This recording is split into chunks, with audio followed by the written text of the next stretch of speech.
Kalau kita nggak bisa beradab kepada sosok yang mengajarkan kita ilmu dan akhirat, bagaimana kita bisa beradab ke pihak lain? Kecuali karena opportunity kita, karena kepentingan pribadi kita, kepada ada hidden agenda dalam diri kita. Adapun kalau tulus, kalau ikhlas, pasti mereka lah yang pertama kali paling berhak mendapatkan adab kita. Bahkan sebagian ulama mengatakan orang tua agama lebih tinggi daripada orang tua nasab seringkali. Karena banyak orang tua nasab hanya mengajarkan dunia, sedangkan orang tua agama memberikan akhirat buat kita. Wal akhiratu khairul laka minal ula, dan Allah berfirman akhirat lebih baik daripada dunia. Dan orang tua akhirat itu akan mengarahkan kita untuk berbakti kepada orang tua dunia, dan belum tentu sebaliknya. Oleh karena itu jamaah sekalian, ingin punya karya, ingin berhasil di hari-hari ini, belajarlah dengan ahli ilmu, bergurulah, jangan berjalan sendiri sebagaimana kata Imam Ahmad bin Hanbal, innaman nasu bisyuyukhihim, manusia itu dengan guru mereka, guru-guru mereka. Kembali bersama dengan imam besar kita, sosok yang ada di balik Riyadus Shalihin. Karena berbicara tentang masterpiece di dalam dunia ilmu, berbicara tentang karya yang bernama Riyadus Shalihin, yang begitu diterima oleh umat di timur maupun di barat, di utara maupun di selatan, maka tidak bisa dipisahkan dengan rahim dari karya tersebut setelah taufik dari Allah Subhanahu wa taala. Siapa sosok di balik karya yang begitu fenomenal, karya yang diterima oleh umat, yang dipelajari oleh umat, yang dipilih oleh umat dengan taufik dari Allah Subhanahu wa taala, di saat ada banyak pilihan lain, ada ribuan judul-judul buku lain yang setipe dengan karya ini, yang semetode dengan karya ini. Tapi kenapa hati umat selalu terpaut ke Riyadus Shalihin? Maka sayang sekali kalau kita melewatkan pembicaraan tentang sosok yang satu ini, agar kita tahu ibrahnya apa, agar kita tahu apa kunci keberhasilan beliau. Karena ini semua tidak lain tidak bukan merupakan kunci-kunci yang masih bisa kita wujudkan, karena kunci-kunci ini tidak dihilangkan oleh Allah, tetap dilanggengkan oleh Allah sampai hari ini. Karena berbicara sosok ini, kita berbicara tentang kehidupan seseorang yang sangat ajaib, tapi bukan mistis, bukan fiksi, tapi kehidupan yang penuh dengan keberkahan, kehidupan yang Allah berkahi. Nah, kunci-kunci keberkahan masih tetap dilanggengkan oleh Allah Subhanahu wa taala. Siapa lagi kalau bukan sosok yang bernama Al-Imam Yahya bin Sharaf bin Murri bin Hasan bin Husain bin Muhammad Abu Zakaria, atau yang biasa dikenal dengan nama Al-Imam An-Nawawi rahimahullahu ta'ala. Kita sudah mengkaji bahwa di antara kunci keberkahan beliau, yang pertama jelas taufik dari Allah Subhanahu wa taala. Ini adalah pemberian. Ini adalah gift yang Allah berikan ke dalam diri beliau. Maka barang siapa yang ingin berkah, ingin punya karya, ingin meninggalkan warisan yang bisa mensupport dia di dalam kubur, maka mintalah pertolongan kepada Allah. Mintalah taufik kepada Allah Subhanahu wa taala. Mintalah hidayah kepada Allah Subhanahu wa taala. Ud'uni astajib lakum. Minta kepadaku, aku akan kabulkan. Surat Ghafir ayat 60. Berjuanglah, berjuanglah, berjuanglah. Walladzina jahadu fina lanahdiyannahum subulana. Barang siapa yang bersungguh-sungguh di atas jalan kami, kami akan memberikan petunjuk kepada jalan kami tersebut. Ini menunjukkan sebagaimana kita katakan beberapa saat yang lalu, kuncinya masih Allah buka sampai hari ini. Maka selalu berusaha mencari taufik, taufik, taufik dan Allah Subhanahu wa taala. Dan itu yang disebutkan oleh beliau. Beliau seringkali mengatakan Allah yang memberikan keberkahan kepada diriku.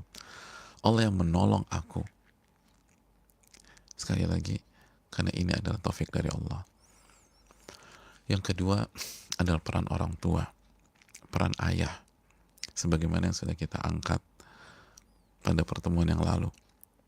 Ayahnya dengan taufik dari Allah Subhanahu wa taala yang mendampingi beliau sehingga hafal Quran sebelum balik.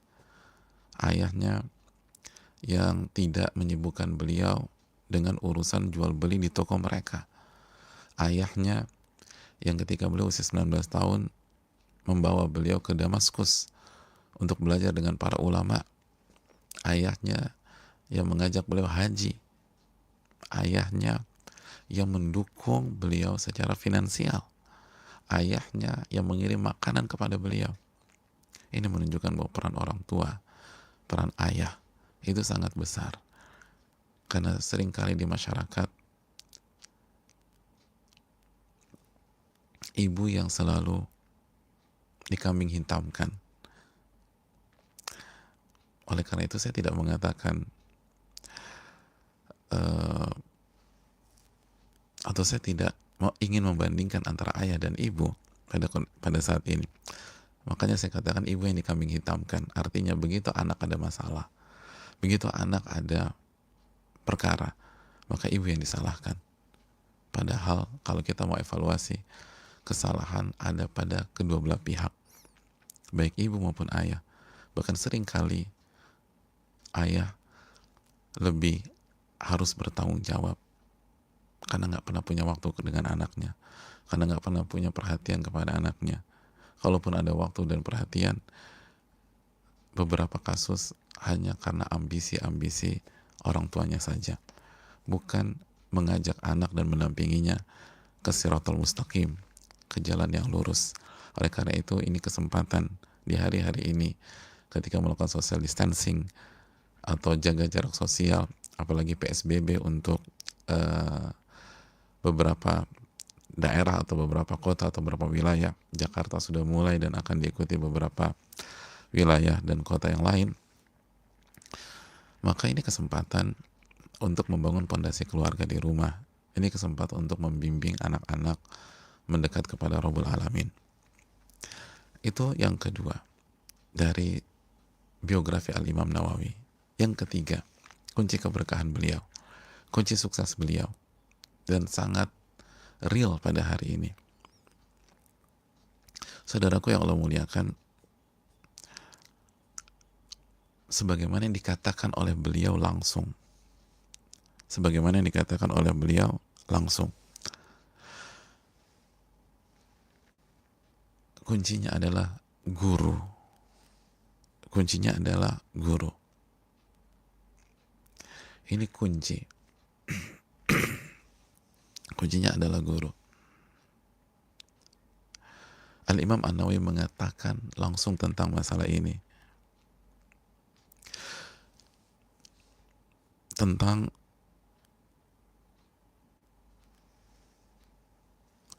pentingnya guru dalam kehidupan kita. Penuntut ilmu atau seorang muslim, orang awam yang ingin mencari jalan yang benar, yang ingin mendekat kepada Allah Subhanahu wa taala.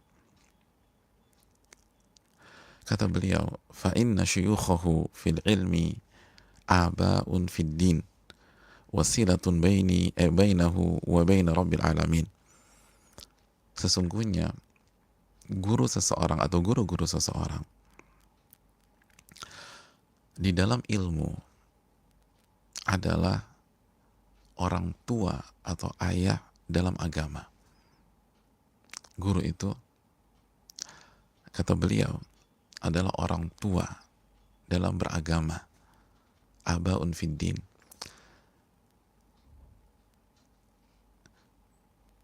Dan ini adalah sebuah kaidah di dunia para ulama. Para ulama mengatakan orang tua itu terbagi menjadi dua. Orang tua nasab, yaitu ayah dan ibu kandung atau ayah dan ibu biologis kita atau ayah ibu kita, dan orang tua agama, yaitu guru kita. Ada dua. Dan mereka membuat kesimpulan ini karena sabda Nabi SAW. Nabi mengatakan,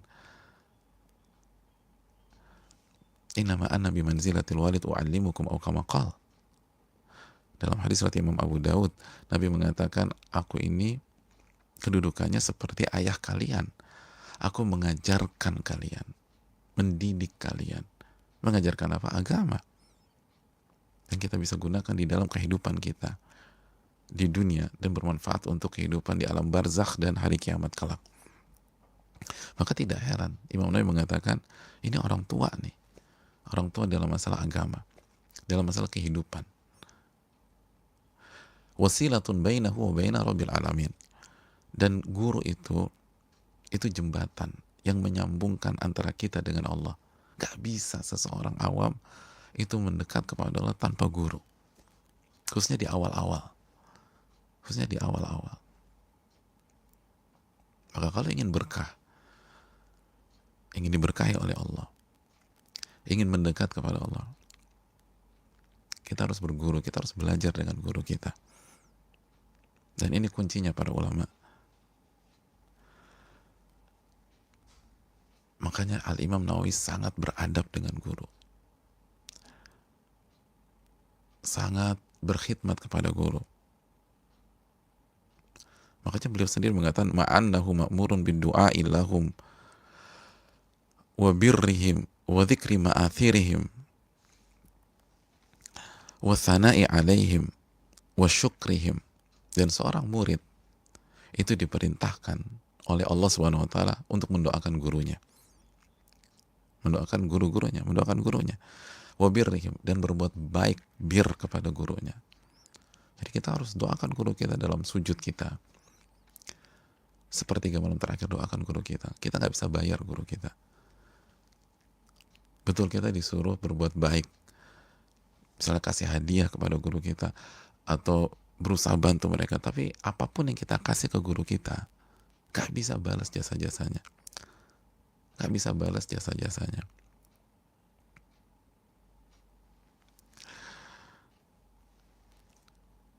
Makanya harus dengan doa, dengan berbuat baik.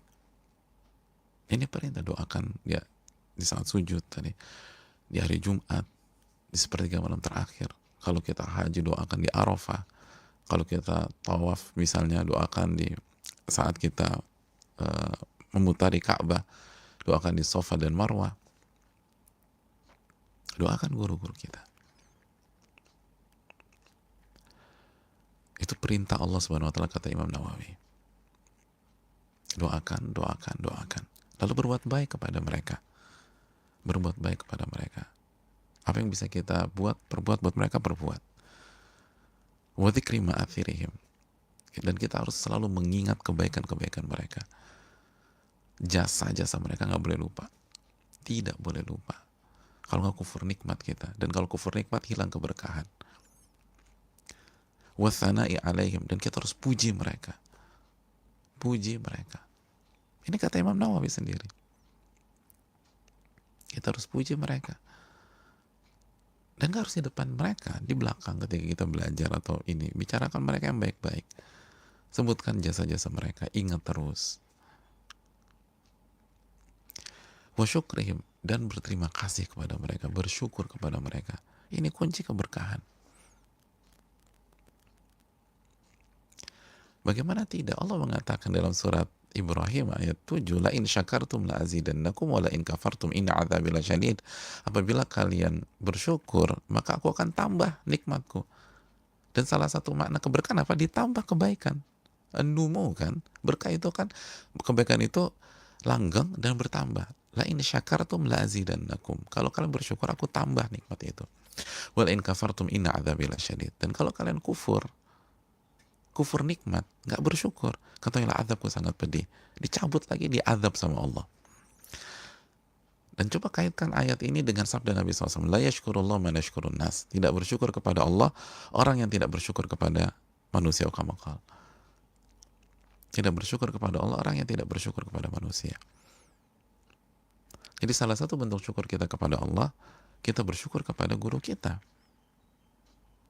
orang yang memberikan kita hidayah irsyad, menyampaikan, menasihati kita, mengingatkan kita kepada Allah, memberikan kita pemikiran yang benar, paradigma, pemahaman. Dan kata Imam, pemahaman itu mahalnya minta ampun. Dan guru kita kasih gratis. Kasih gratis. Dan sampai kapanpun kita nggak bisa balas. Kita mau kasih apapun nggak akan bisa. Nggak akan bisa balas. Al-Imam Ibnu Ghanim rahimahullah, kalau kasih guru anaknya, ini guru anaknya bukan gurunya, guru anaknya, itu kalau ngasih, sekali ngasih guru anaknya itu beliau kasih secara kurs itu 39 juta, bayangin. Sekali ngasih 39 juta. Itu pas ngasih, minta maaf.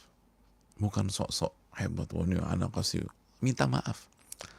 Lalu beliau katakan, mohon maaf ya, saya belum bisa menunaikan hak antum dan jasa antum dalam mengajarkan anak saya.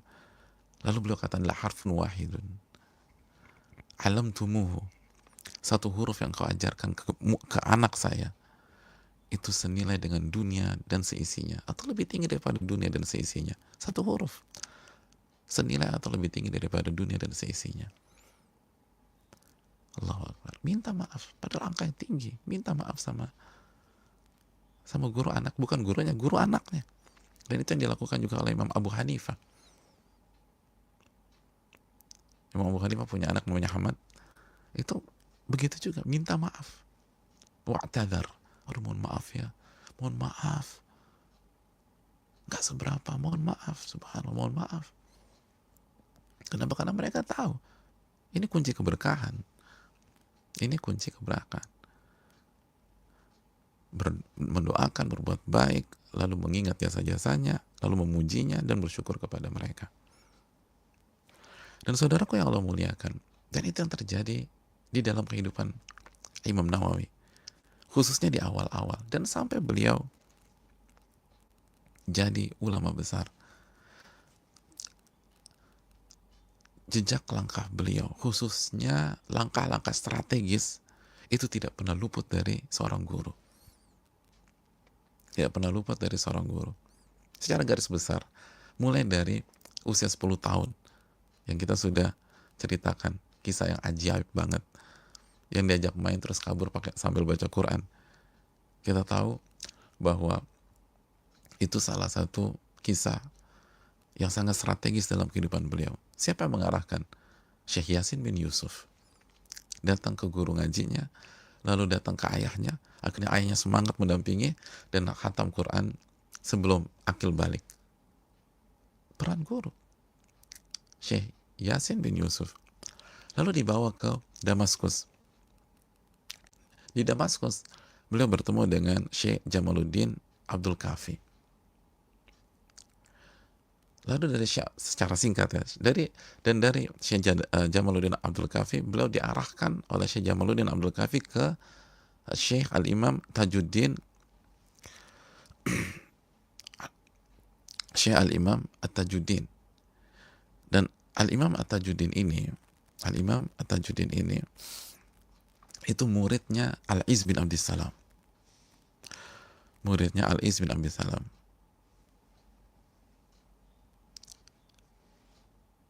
Ulama besar, Mufti Syam, Al-Imam Tajuddin. Ini diarahkan dari Munjalmuddin, diarahkan ke Al-Imam At-Tajuddin. Lalu Al-Imam Tajuddin, dan beliau mulazamah beberapa waktu dengan Al-Imam Tajuddin. Dan beliau pernah belajar dengan siapa? Salah satu imam besar mazhab Syafi'iyah, Al-Iz bin Abdissalam. Lalu dari Imam Tajuddin, Al-Imam Tajuddin mengarahkan beliau Lihat, diarahkan ke Al-Imam Kamaluddin Ishaq bin Ahmad Al-Maghribi. Ishaq bin Ahmad Al-Maghribi. Jadi diarahkan lagi ke sana. Dan beliau cukup lama mulazamah dengan Al-Imam Al-Imam Ishaq bin Ahmad Al-Maghribi, Kamaluddin. Dan ini kesayangannya Al-Imam Ishaq bin Ahmad, kesayangan. Kata Imam Nawawi cerita, lazam tuh, aku mulazamah kepada dia. Jadi aku tempel terus. Aku mendampingi guruku ini. Alim gurunya. Gurunya alim. Aku dampingi guruku. Fa'ujiba bi. Dan guruku kagum sama aku. Kenapa? Lamma ra'a min mulazamati lil ishtighali wa adam ikhtilati bin nas. Karena beliau melihat betapa semangatnya aku mendampingi beliau, nempel beliau, aktif nanya ke beliau, mulazamah kepada beliau. Waqtilat wa adam ikhtilati bin nas. Dan aku tidak suka habisin waktu dengan berkumpul keramaian dengan manusia. Jadi aku nggak suka ngabisin waktu dengan yang nggak bermanfaat ya, dengan manusia yang ngobrol lah, yang cuma nongkrong segala macam, nggak suka. Wa ahabbani mahabbatan syadida. Dan Al-Imam Nawawi itu sangat berkhidmat dengan gurunya. Kana yata'addabu katsira. Kata Imam Suyuti, Imam Nawawi ini adabnya sama guru, masya Allah, tinggi banget adabnya Imam Nawawi dengan gurunya. Maksudnya ketika bersama Al-Imam Ishaq bin Ahmad Al-Maghribi dan juga kepada ulama-ulama yang lain yang menjadi guru beliau, itu tingginya minta ampun. Di antaranya wa yamla'u lahul ibriq wa yahmilu ma'ahu ila tahara. Itu Imam Nawawi menyiapkan air di ceret gitu atau di kendi, lalu dibawakan untuk bersuci atau berwudunya gurunya tersebut. Jadi benar-benar berkhidmat, dibawakan air. Gurunya mau wudu, diambilin air ceret, dikasih untuk wudu. Benar-benar berkhidmat, melayani ilmu dan ahli ilmu. Melayani guru, dibawakan. Bukan guru, bukan memanjakan guru. Ini berkhidmat, ini ulama kita. Makanya wa ahabbani mahabbatan syadida. Ini guru saya sayang banget sama saya. Sayang banget sama saya. Dan begitu sayang sama saya diajarin. Dan itulah, kalau ingin dapat ilmu dari guru kita, berbakti sama dia, berkhidmat sama dia. Itu yang dijelaskan Al-Imam Al-Mawardi. Al-Imam Mawardi dalam Adab Dunya wa Din mengatakan, guru dan beliau sampaikan, guru dan dokter itu kalau Anda ingin mendapatkan ilmu dan manfaat sebesar-besarnya, Anda harus mengikram mereka, memuliakan mereka. Kalau ingin dapat ilmunya sebanyak-banyaknya, ikram. Ikram bukan menjilat, memuliakan sebagaimana perintah Allah Subhanahu wa taala. Yarfa'illahu alladhina amanu minkum walladhina utul ilma darajat. Allah mengangkat derajat orang-orang yang beriman dan berilmu. Kata sebagian para ulama, Allah aja mengangkat, lalu Anda jatuhkan. Allah nih yang punya alam semesta mengangkat mereka, meninggikan mereka, lalu Anda culuk-culuk yang nggak punya apa-apa, Anda jatuhkan mereka, Anda jelek-jelekan. Siapa Anda? Kan itu dalam surat Al-Mujadilah ayat 11. Yarfa'illahu alladhina amanu minkum walladhina utul ilma darajat. Allah mengangkat derajat orang-orang yang beriman dan berilmu. Beberapa derajat Allah mengangkat mereka. Lalu bagaimana mungkin kita yang bukan siapa-siapa menjatuhkan mereka atau merendahkan mereka atau tidak memuliakan mereka? Makanya ini kunci keberkahan. Kunci keberkahan. Al-Imam An-Nawawi rahimahullah. Makanya lihat perjalanan ilmu beliau dan kehidupan beliau dan next stepnya itu diarahkan ulama terus. Mulai dari tadi Syekh Yasin, Syekh Yasin, lalu Syekh Jamaluddin, lalu diarahkan lagi ke Syekh Tajuddin, lalu diarahkan lagi ke Syekh Kamaluddin Al-Maghribi, dan begitu seterusnya. Lalu setelah itu ke Al-Imam Abdurrahman bin Nuh, lalu setelah itu ke Al-Imam Umar bin As'ad, dan seterusnya. Dan dari situ beliau belajar.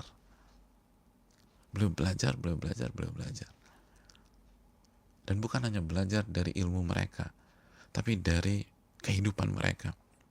Sebagai contoh, saudaraku yang Allah muliakan, salah satu guru beliau adalah Al-Imam Ibrahim bin Isa, salah satu ulama mazhab Syafi'i, alim besar, al-faqih, al-hafidh. Kata Al-Imam An-Nawawi, beliau menjelaskan bahwa beliau itu belajar dengan Al-Imam Ibrahim bin Isa, salah satu ulama mazhab Syafi'i ini, itu kurang lebih 10 tahun. Walam ara minhu syai'an yukrah. Dan selama 10 tahun itu, aku nggak pernah melihat dari beliau sesuatu yang nggak enak. Nggak pernah. 10 tahun. Nggak pernah ngeliat sesuatu yang nggak enak, yang makruh, yang kasar, dan seterusnya. Wa kana minas samahati bimahalin alin ala qadrin wa jiddih. Ini sosok pemaafnya luar biasa, lapang dadanya luar biasa. Itu levelnya tinggi banget dalam masalah lapang dada, kebaikan sama orang. Belum lagi asyafaqah 'alal muslimin, rasa sayang kepada umat Islam dan berusaha memberikan yang terbaik oleh umat. Faqala nadhiruhu fihima, langka orang kayak begini, kata beliau. Langka orang seperti ini, baiknya sama umat, suka menolongnya, suka membantu, suka mensupport. Ini langka. Walam tar'aini fi waqtihi mithlahu. Dan aku nggak pernah melihat ada orang yang jaga waktunya dibanding beliau, Al-Imam Ibrahim bin Isa. Jadi ini sosok ngelihat, oh ternyata gini, oh ternyata gini.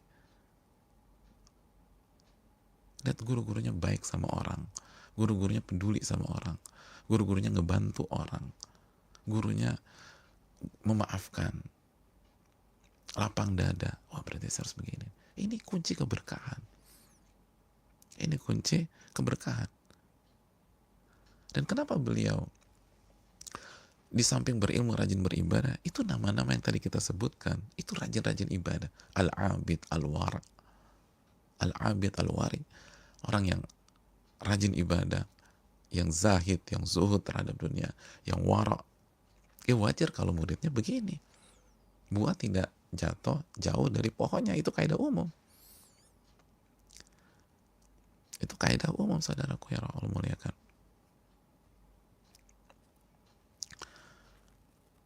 Jadi ngelihat gurunya disiplin, jaga waktu, nggak ngebuang-buang waktu, kerjanya nggak main, dan seterusnya. Oh, berarti saya harus begini nih. Makanya nanti kita bahas yang kedua, bagaimana beliau, saudaraku. Jadi sekali lagi, ini yang dikatakan Imam Ahmad, sebagaimana dibawakan Imam Ibnu Mufli dalam kitabnya Adab Syar'iyyah. Innaman nasu bisyuyukhihim, manusia itu hidup dengan gurunya. Dan riwayat innama asyan nas atau ya'ishun nas bisyuyukhihim, manusia itu hidup dengan gurunya. Dia akan sukses kalau dia punya guru. Dia akan hidup dengan gurunya. Fa idza dhahaba syuyukh, kata Imam Ahmad, kalau gurunya pergi, gurunya hilang, fa amman aish, lalu dia mau hidup sama siapa? Dalam riwayat fama baqi, kalau gitu apalagi yang tersisa dari kehidupannya? Oh, gurunya udah hilang. Itu penekanan dari para ulama. Betul ada Allah Subhanahu wa taala. Tapi yang perlu kita camkan, maksud Imam Ahmad kan juga mengerti konsep iman dan tauhid. Tetapi ini peran luar biasa. Bukankah nama-nama besar seperti Abu Bakar As-Siddiq, Umar bin Khattab, Uthman bin Affan, Ali bin Abi Thalib, Abdurrahman bin Auf, dan seluruh para sahabat radhiyallahu taala anhum setelah taufik dari Allah, itu adalah peran guru mereka, manusia terbaik, nabi dan rasul terbaik, Rasulullah SAW. Maka nggak heran murid-muridnya jadi manusia terbaik setelah generasi para nabi dan rasul. Murid-muridnya menjadi generasi terbaik setelah generasi para nabi dan rasul. Kenapa? Karena guru mereka adalah nabi terbaik dan rasul terbaik, alaihi salatu wassalam. Dan ini terus kita lanjutkan. Tidak heran tabi'in menjadi manusia generasi ranking kedua terbaik setelah para sahabat. Kenapa demikian? Kenapa Sa'id bin Musayyib? Kenapa Mujahid? Kenapa Qatadah? Dan para ulama yang lain yang masuk ke generasi tabi'in menjadi generasi kedua terbaik, sebagaimana sabda Nabi SAW, khairun nasi qarni, sebaik-baik manusia generasiku sahabat, thumma ladzina yalunahum, lalu generasi berikutnya generasi berikutnya tabi'in, thumma ladzina yalunahum, lalu generasi berikutnya tabi'ut tabi'in. Kenapa tabi'in ranking 2? Karena guru mereka sahabat ranking 1. Kenapa tabi'ut tabi'in ranking 3? Karena guru-guru mereka tabi'in yang ranking 2. Ya nggak heran.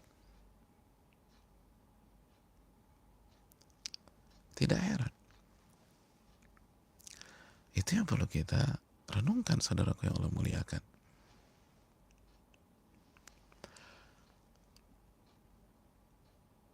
Jadi beliau dari awal ngikutin saran guru, ngikutin. Dan memang guru-gurunya punya ilmu, alim, bukan hanya ulama. Itu tadi Alim Tajuddin, itu gurunya, muridnya Al-Iz bin Abdissalam. Lalu seperti Abdurrahman bin Nuh, lalu Umar bin As'ad adalah murid-murid dari Al-Imam Ibnu Salah. Jadi memang orang-orang bilang, lalu Imam Nawawi nurut, oke, disuruh kanan, suruh kiri. Suruh belajar sama Imam Tajuddin. Imam Tajuddin suruh belajar ke Al-Imam Kamaluddin, belajar sama Kamaluddin. Dan seterusnya. Sebelumnya ketika Syekh Yasin bin Yusuf bilang, tolong jaga anak ini insya Allah jadi ulama besar. Benar, dikawal. Kalau guru kita minta ke kanan, kita ke kiri. Guru kita minta ke kiri, kita ke kanan. Ya gimana mau berkah? Padahal kita nggak ngerti ayat, nggak ngerti hadis. Ini yang diajarkan oleh Imam Nawawi. Dan harus beradab, sekali beradab. Kalau kita nggak bisa beradab kepada sosok yang mengajarkan kita ilmu dan akhirat, bagaimana kita bisa beradab ke pihak lain, kecuali karena opportunity kita, karena kepentingan pribadi kita, kepada ada hidden agenda dalam diri kita. Adapun kalau tulus, kalau ikhlas, pasti mereka lah yang pertama kali paling berhak mendapatkan adab kita. Bahkan sebagian ulama mengatakan orang tua agama lebih tinggi daripada orang tua nasab seringkali. Karena banyak orang tua nasab hanya mengajarkan dunia, sedangkan orang tua agama memberikan akhirat buat kita. Wal akhiratu khairul laka minal ula. Dan Allah berfirman, akhirat lebih baik daripada dunia. Dan orang tua akhirat itu akan mengarahkan kita untuk berbakti kepada orang tua dunia, dan belum tentu sebaliknya. Oleh karena itu, jamaah sekalian, ingin punya karya, ingin berhasil di hari-hari ini, belajarlah dengan ahli ilmu, bergurulah. Jangan berjalan sendiri sebagaimana kata Imam Ahmad bin Hanbal, innaman nasu bisyuyukhihim, manusia itu dengan guru mereka, guru-guru mereka. Kalau gurunya hilang, lalu sisanya siapa? Dan dengan siapa mereka hidup? Wallahu ta'ala alam bisawab, dan beradablah sebagaimana yang diingatkan Imam Nawawi. Doakan, berbuat baik, lalu ingat jasa-jasanya terus, puji mereka, khususnya di belakang mereka, dan bersyukurlah kepada mereka. Bersyukurlah kepada mereka. Begitu kita bersyukur, Allah akan tambah nikmat kita, Allah akan tambah hidayah, Allah akan tambah kebaikan, Allah akan tambah taufik, dan kita insya Allah bisa punya karya atau keberkahan. Dan ketika kita bingung di hari-hari ini, carilah ahli ilmu, carilah guru-guru kita untuk membuat kita tenang, membuat kita sabar, membuat kita bisa melewati ujian yang tidak mudah ini, kecuali Allah buat mudah. Karena kita nggak tahu ayat, kita nggak tahu hadits, kita nggak tahu keterangan para ulama, kita nggak tahu ilmu kehidupan, dan ilmu itu Allah titipkan di dalam dada-dada ahli ilmu. Bal huwa ayatun bayyinat fi suduril ladzina utul ilma.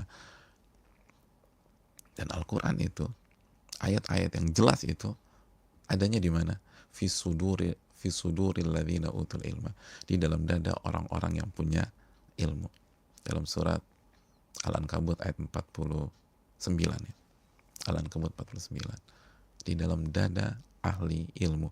Jadi kalau ingin tahu rahasia banyak hal hidayah dan petunjuk ke Siratul Mustaqim, maka berinteraksilah dengan dada-dada ahli ilmu tersebut. Wallahu ta'ala alam. Yang berikutnya, setelah guru, saudaraku yang Allah muliakan,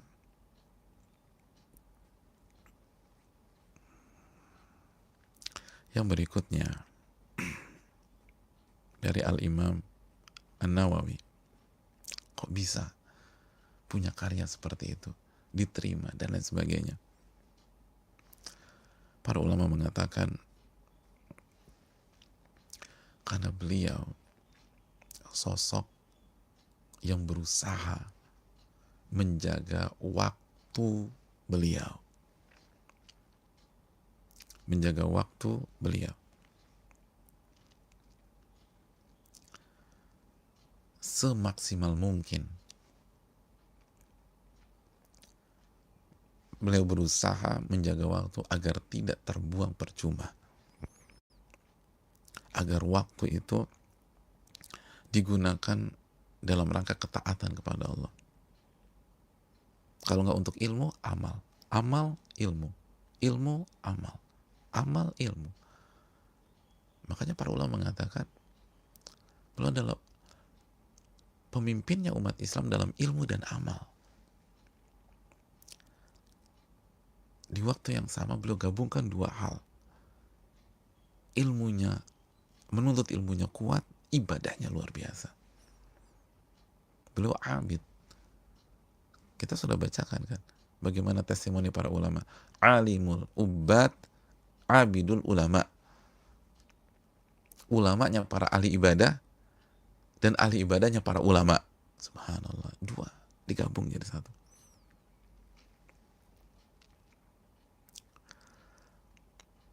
Saudaraku yang Allah muliakan, beliau pernah cerita bagaimana beliau menuntut ilmu dan menghabiskan waktu.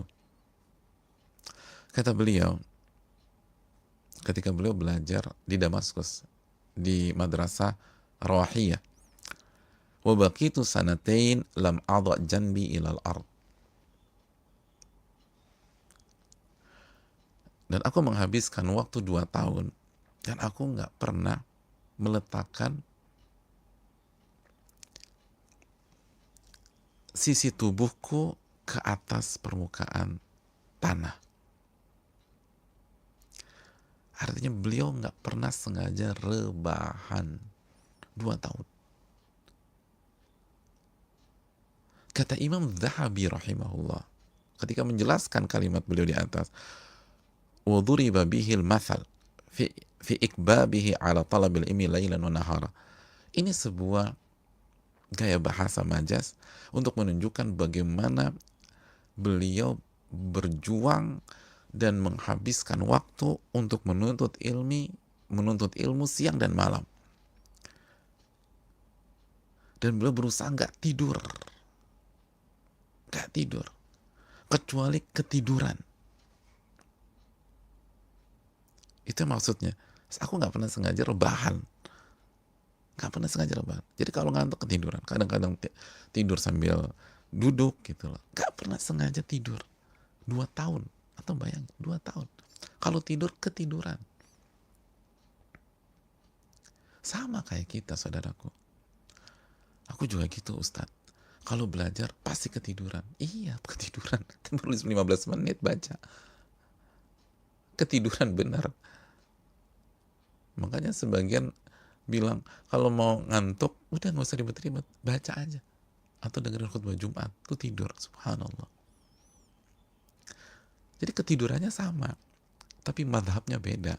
Kalau kita baru baca 2 halaman, ketiduran. Baru baca 3 halaman, ketiduran. Bahkan ada orang itu selama sepekan nggak pernah move on dari muqaddimah sebuah buku. Muqaddimahnya belum masuk bab 1, baru baca tidur, baru baca sebentar tidur, baru baca 3 baris tidur. Subhanallah. Imam Nawawi ketiduran dalam tanda kutip, tapi beneran dipaksa. Subhanallah. Beliau gak tidur kecuali capek banget. Wadabti awqatihi biluzumi dars awil kitab wal mutala'ah atau taraddud ala syuyukh. Dan beliau ngatur waktunya, dibagi-bagi waktunya, waktu untuk belajar, waktu untuk mencatat, menulis, waktu untuk mutala, untuk baca, untuk research, untuk neliti, waktu untuk mendatangi guru. Ada waktunya kapan datang ke guru. Harus rutin datang sama guru, harus rutin baca, harus rutin nulis. Makanya para ulama mengatakan annahu kana la yadhi'u lahu waqt fi lailin wala nahar illa fi wadhifatin min al-ishtighal bil ilm. Beliau tuh nggak pernah nyanyiakan waktu. Mau malam mau siang nggak ada waktu istirahat. Oh malam istirahat, oh nggak ada. Subhanallah. Beliau kecuali tadi ketiduran, udah capek banget akhirnya ketiduran. Kecuali beliau isi untuk kesibukan dengan ilmu. Hatta innahu fi dhahabihi fi tariq wa iyabihi. Sampai itu kalau beliau pergi ke sebuah tempat di jalan, itu pasti baca. Beliau jalan kaki misalnya baca. Atau murojaah hafalan. Atau sambil nulis, pegang buku. Begitu juga pas pulang baca, mengingat murojaah, nyatet. Washtagil fit tikrari mahfuzah atau mutala'ah.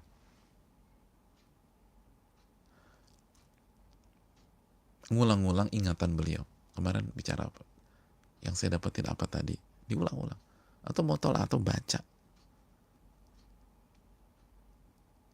Dan itu sebagian orang mengatakan itu 6 tahun beliau kayak begitu. 6 tahun. Siti sinin. Sebagaimana yang dibawakan oleh Imam As-Sakhawi dalam kitabnya. Beliau menukilkan itu. Makanya kata Imam Suyuti juga, ini sosok itu nggak pernah menyanyiakan sa'ah, sedetik sekalipun di luar ketaatan kepada Allah.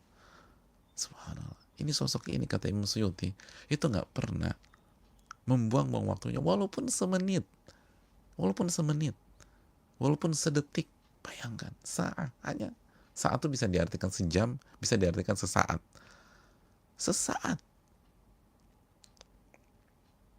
Untuk sesuatu yang bukan ketaatan.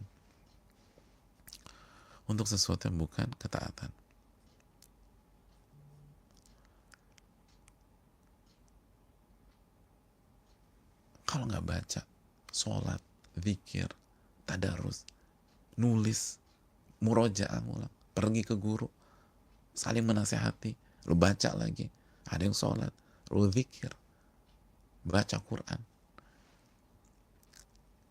Kalau nggak sholat, baca Quran, berzikir kepada Allah, udah, puasa, qaiman shaiman. Para ulama mengatakan beliau ini rajin sholat dan rajin puasa sunnah. Waktunya diatur demikian, subhanallah. Al-Imam Ibnu Jama'ah pernah mengatakan,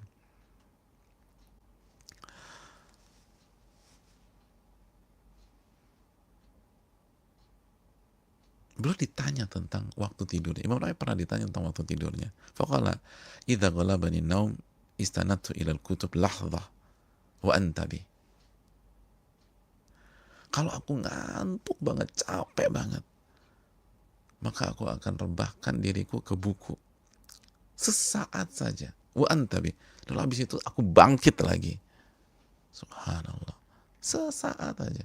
Capek nih. Bangkit lagi. Mungkin 5 menit, 10 menit, bangkit lagi, baca lagi. Subhanallah.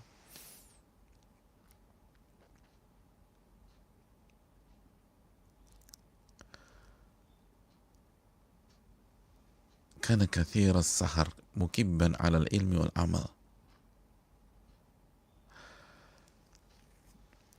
Itu beliau sering kali begadang dalam rangka belajar dan ibadah. Sering begadang. Ini sosok sering begadang dalam rangka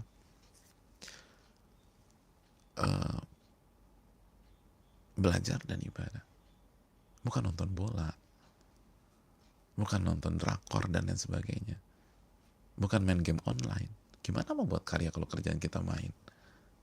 Bukan ngerumpi, bukan ngobrol, atau hal-hal yang kurang bermanfaat lainnya. Dan beliau pernah cerita, saudaraku yang Allah muliakan, dan ini dinukilkan oleh banyak sekali ulama,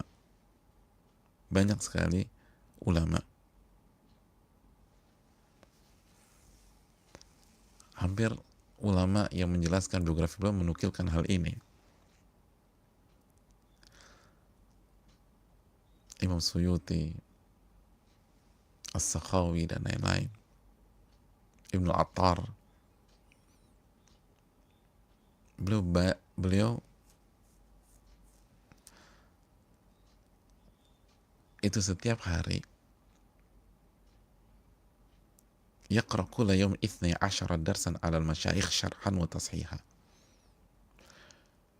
Beliau itu kajiannya, beliau baca di hadapan gurunya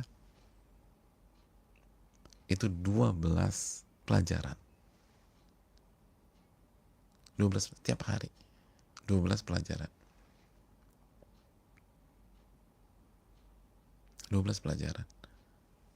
Subhanallah. Kalau kita misalnya, kita kan 2 ya, pagi sama sore. Kajian kita 2. Atau ustadz lain mungkin ada yang 2, ada yang 3, dan seterusnya. Beliau 12. Kita 2 aja udah nggak istiqomah, subhanallah. Gimana mau buat? Cuman 2 kajian, nggak istiqomah. Cuman 2 kajian malas. Ada yang cuman sekali kajian malas. Ada yang seminggu cuman sekali. Ini beliau 12 kajian kalau bahasa kita sekarang. 12 kajian setiap hari. 12 kajian setiap hari. Belajar berbagai macam ilmu.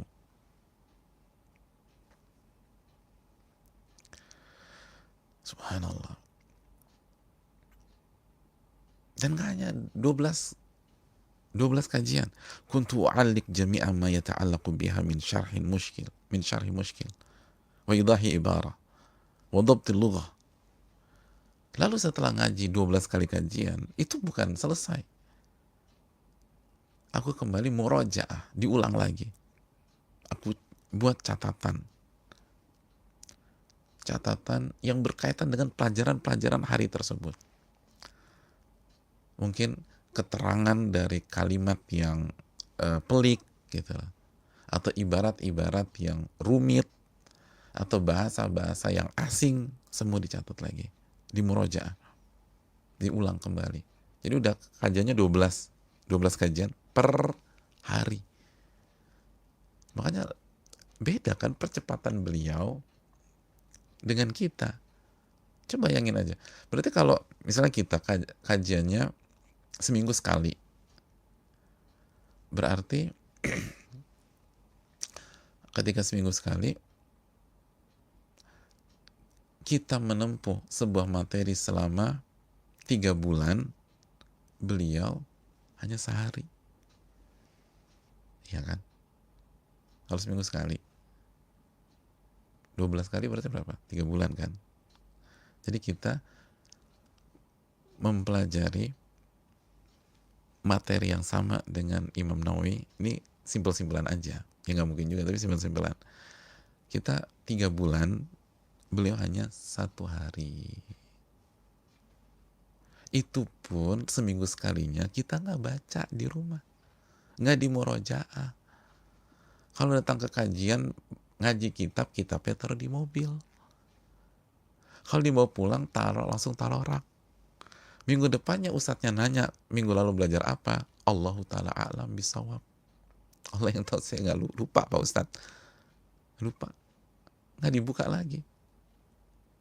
Beliau 12 kali kajian sehari, itu masih sempat murojaah. Masih sempat ngulang kembali. Dan masih sempat mengamalkan ilmunya. Allahu Akbar. Karena kita tahu bersama ucapan Abu Darda, belajar nggak diamalin itu sama saja menambah bumerang kita di hari kiamat kepada Allah. Karena Allah kan tanya, wa'an ilmi fima amila bih. Dia akan ditanya tentang waktunya, bagaimana dia, wa'an ilmihi fima amila bih, dia akan ditanya tentang ilmunya dan bagaimana dia amalkan ilmunya tersebut.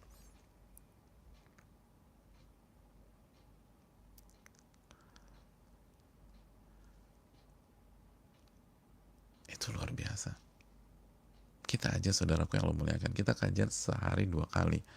Itu kotaknya masih sama. Kita masih menanamkan hal-hal dasar, tapi dari angle yang berbeda. Hari ini angle ke kanan, hari ini angle di kiri, angle depan, angle belakang. Sebenarnya kotaknya sama. Kotaknya sama untuk menekankan pondasi. Ini beliau belajar fikih, belajar bahasa, belajar nahwu, belajar asmaul rijal, beliau belajar al-wasil, al-muhadzab, karya Syirazi, belajar Sahih Bukhari, Sahih Muslim, belajar Al-Luma' Ibnu Jinni dalam bahasa, dalam nahwu, dalam usul belum belajar Al-Luma' juga.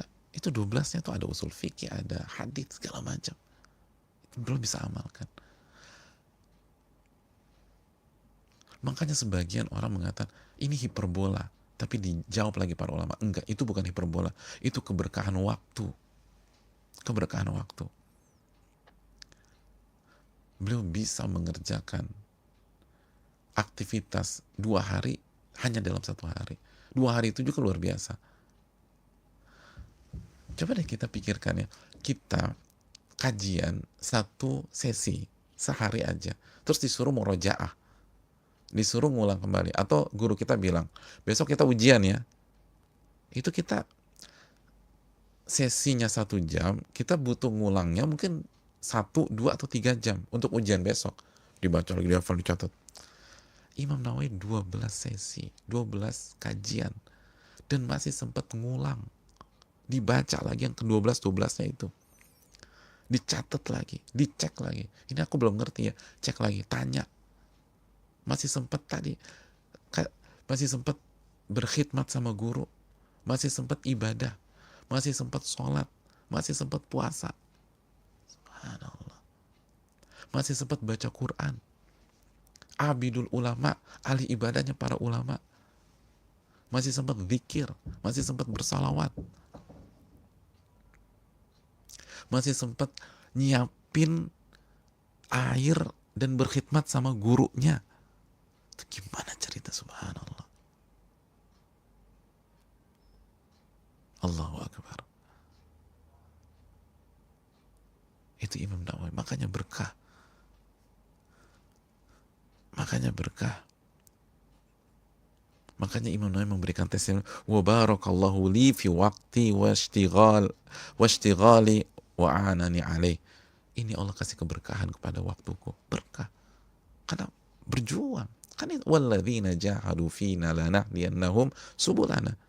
Akhir surat Al-Ankabut itu. Barang siapa yang bersungguh-sungguh di atas jalanku, kami akan berikan petunjuk. Bersungguh-sungguh enggak? Coba korelasikan ke diri kita hari-hari ini. Waktu kita habis buat apa?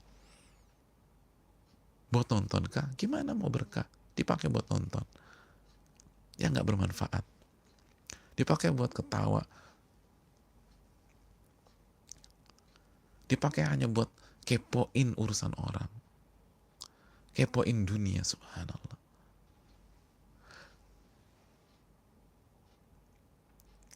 Benar kata Nabi SAW, ni'matani maghmunun fihima kathirun minan nas, as-sihhatu wal farag. Ada dua nikmat yang disia-siakan oleh banyak manusia, ditelantarkan banyak manusia, dilepaskan banyak manusia, dibuang sama banyak manusia. Sehat dan waktu luang. Sehat dan waktu luang. Padahal waktu ini lebih mahal, saudaraku. Lebih mahal. Abdullah bin Mas'ud pernah mengatakan, ma nadimtu ala syai'in nadami. Aku nggak pernah menyesal sebagaimana penyesalanku terhadap sebuah hari yang begitu tiba terbenamnya matahari sedangkan amalku nggak bertambah. Artinya nggak ada yang membuat Abdullah bin Mas'ud nyesel senyesal-nyeselnya kecuali sebuah hari berlalu tanpa amalan, sebuah hari berlalu tanpa ilmu. Itu nyeselnya minta ampun. Kita ketawa-ketawa, kita santai-santai, kita nggak ada merasa bersalah. Ya gimana kita mau berkah? Makanya Hasan Al-Basri mengatakan, saya tuh ketemu generasi orang-orang yang benar-benar menjaga waktunya melebihi semangat kalian menjaga uang dan harta kalian. Saya ketemu dengan banyak orang, ulama-ulama, orang-orang saleh, itu kalau jaga waktu itu lebih ketat daripada kalian menjaga uang kalian. Gimana sih kita jaga uang? Kita jaga benar-benar kan. Kita buka tabungan segala macam biar nggak hilang. Kita beli brankas di rumah. Kita jaga. Kalau ada yang nyuri kita kejar. Kita teriakin maling. Kita teriakin copet. Sendal kita diambil orang, kita kejar. Padahal itu cuma sendal jepit.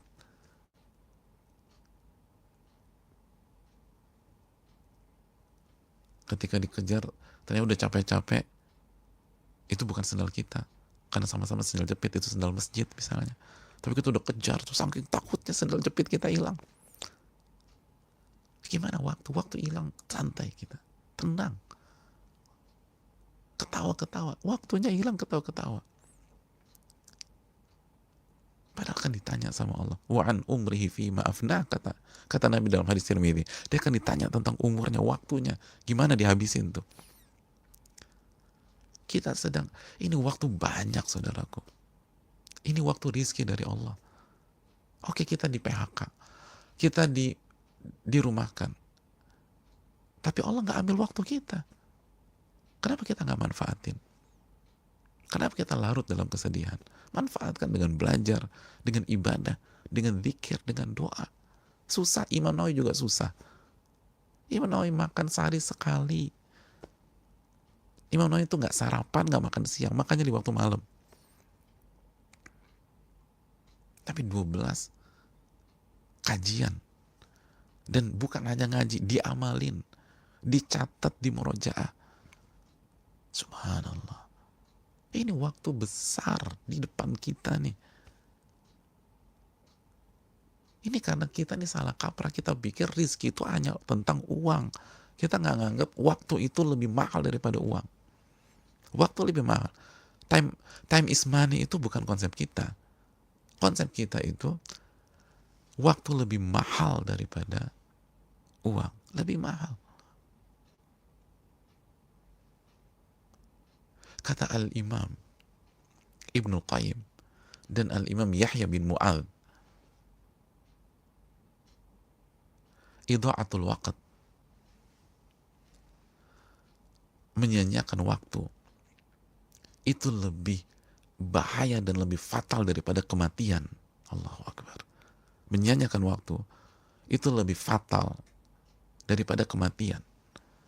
Kenapa?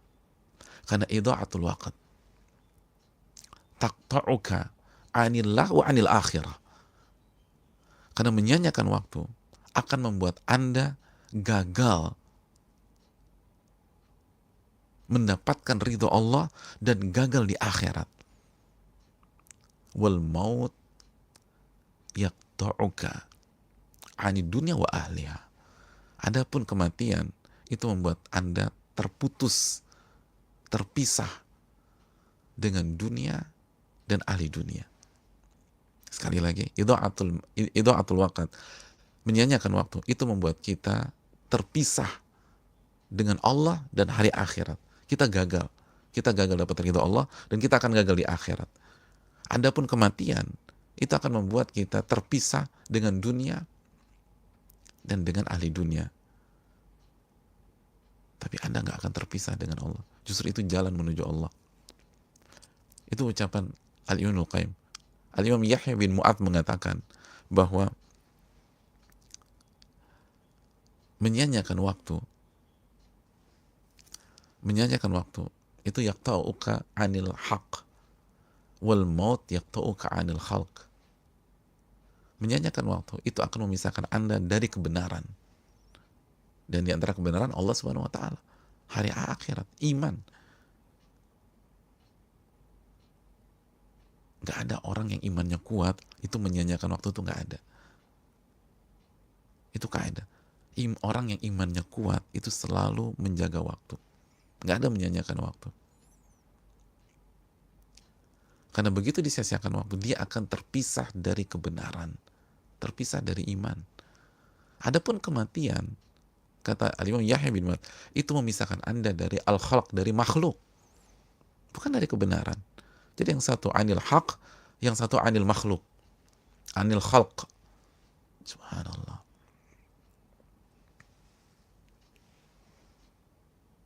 Oleh karena itu, saudaraku yang Allah muliakan,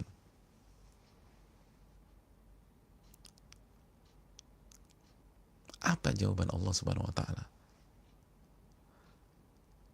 kepada orang-orang yang menyesal pada hari kiamat kelak? Orang-orang yang minta dibalikan ke dunia. Allah bicara tentang waktu. Allah katakan, awalam nu'ammirkum ma yatadzakkaru fihi man tadzakkar wa ja'akumun nadhir.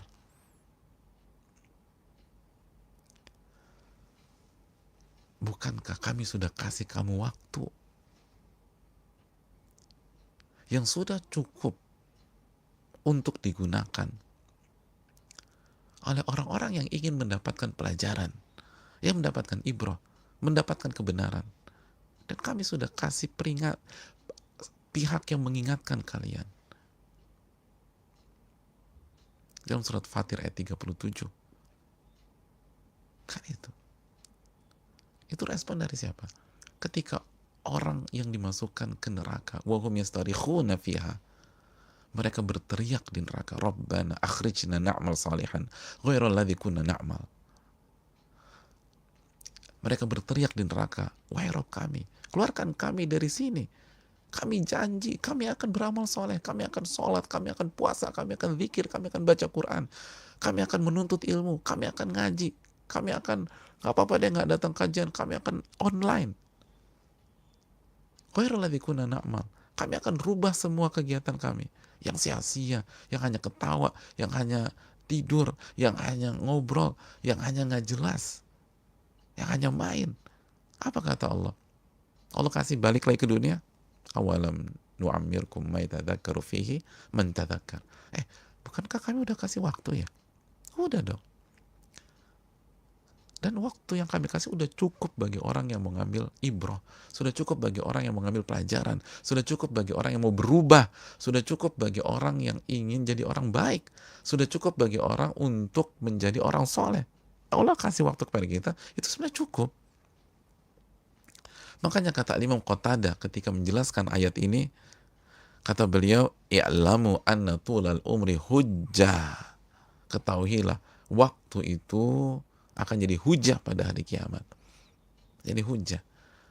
Waktu itu akan jadi hujah. Sesuatu yang akan menolong kita, membantu kita, mensupport kita. Dan sebaliknya, kalau kita sih akan jadi bumerang yang menusuk kita. Imam Nawawi, kunci keberkahan jaga waktu. Oleh karena itu saudaraku yang Allah muliakan, ini fase, ini hari-hari yang sangat mahal. Kalau kita bisa berpikir jauh lebih luas dari pemahaman rizki hanyalah uang, kita tidak mengkerdilkan. Kita tahu susah, kita tahu banyak orang kehilangan hartanya pada hari ini, kehilangan pemasukannya, dan itu berat bagi kita semua. Dan semoga Allah Subhanahu Wa Taala memberikan rizki yang berlimpah bagi kita. Tapi bukankah nikmat waktu Allah berikan? Nikmat waktu Allah berikan, gunakan untuk memperkuat diri kita, untuk belajar, untuk mengevaluasi, untuk membangun fondasi ke arah yang lebih besar. Ini waktu banyak sekali gunakan untuk ibadah, takarub kepada Allah, beristighfar, kembali kepada Rabbul Alamin, evaluasi ibadah-ibadah kita. Jangan kita begini nih, karena kita banyak bermaksiat kepada Allah Subhanahu Wa Taala. Wa ma asaba min musibatin fa bima kasabat aydikum wa ya'fu an katsir.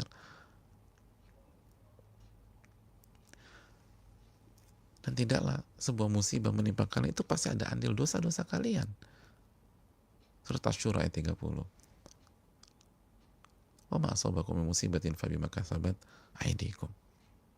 Ini waktunya istighfar, ini waktunya taubat, ini waktunya kembali kepada Rabbul Alamin. Dan isi waktu dengan ilmu amal, ilmu amal, ilmu amal. Dan bagi yang punya harta atau punya kemampuan, punya skill, Allah berikan itu bukan untuk jadi penonton di hari-hari ini. Bukan jadi penonton, apalagi hanya komentator.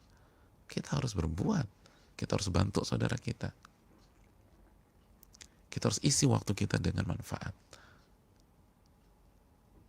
Kalau tidak, jadi bumerang. Allah akan tanya, apa karya kita di hari-hari ini? Apa yang kita lakukan di hari-hari ini? Apa yang kita kerjakan di hari-hari ini? Sudahkah kita bantu saudara kita? Sudahkah kita habiskan waktu kita untuk memikirkan orang?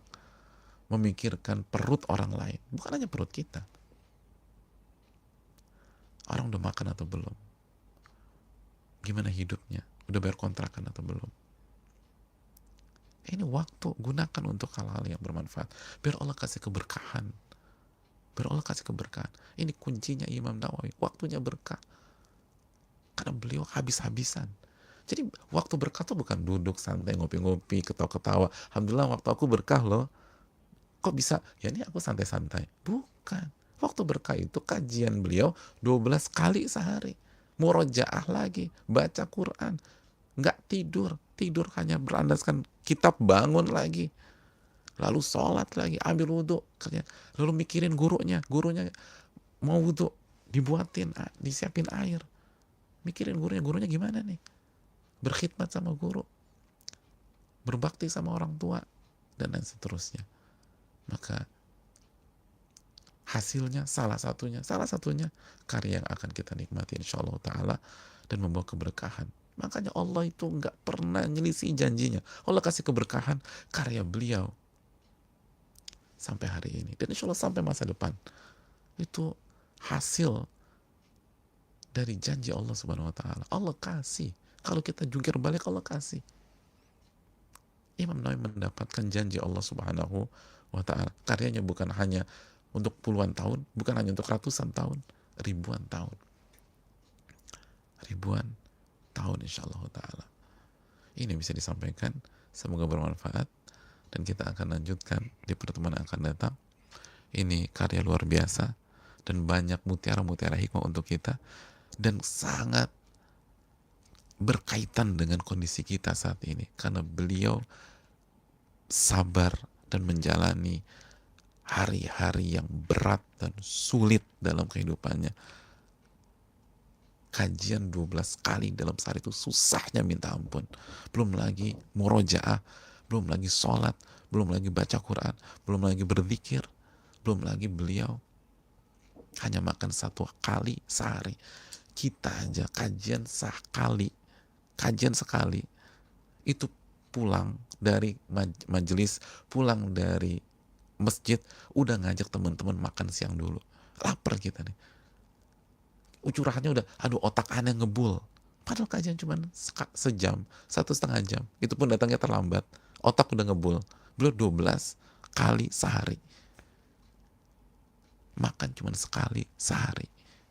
Makan sekali, kajian 12 kali. Kita kebalik. Kajian sekali, makannya 12 kali. Makanya beda keberkahan.